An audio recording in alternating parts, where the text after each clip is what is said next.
ألف لام ميم. When someone gets on your last nerve and you ran out of patience and the person replies, this is because of shaitan, how do you respond? You don't respond. When somebody gets on your last nerve and you explode, first of all, you shouldn't have been in that position. You should allow, a lot of times we confuse bottling things up with patience.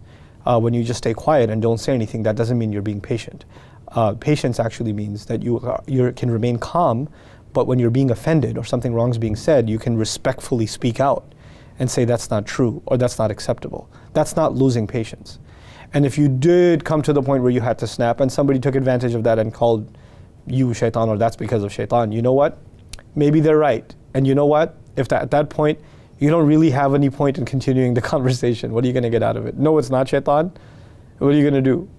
Those are the kinds of situation where you say, salaman, peace, I'm out. We can't have this conversation anymore. Inshallah, we'll talk another time. Any situation you're in where you're losing your calm, you should try to avoid. And if it's getting to that point, you should actually let the other know that they're being offensive or they're hurting your feelings. It's as simple as that. And when you think staying silent or not saying anything is the same as patience, that's your mistake. It's not anybody else's. Human beings can't keep things bottled up. They can't. It's the way in which you express your frustration, that's patience. You can express your frustration calmly and say this is unacceptable, or you can explode like you do, the person who asked this question.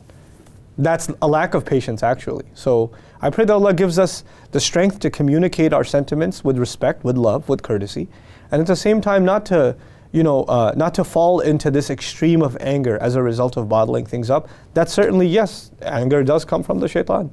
What the other person is doing is also pretty evil, but you're no less if you allow yourself to get overwhelmed with anger. May Allah Azza wa Jalla protect us from anger and certainly protect us from His anger.